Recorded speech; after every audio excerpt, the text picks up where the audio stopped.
এটা 33 volt, 33 microfarad 400 ভোল্টের। এটা চেঞ্জ করে লাগাইছে। এখানে যে ডায়োড লাগাইছে এটার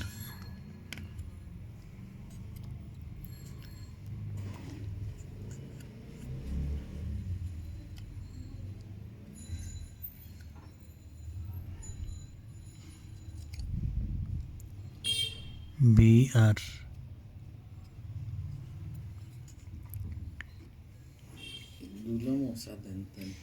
না, শুধু TVR4 লেখা সম্ভবত। TVR4 J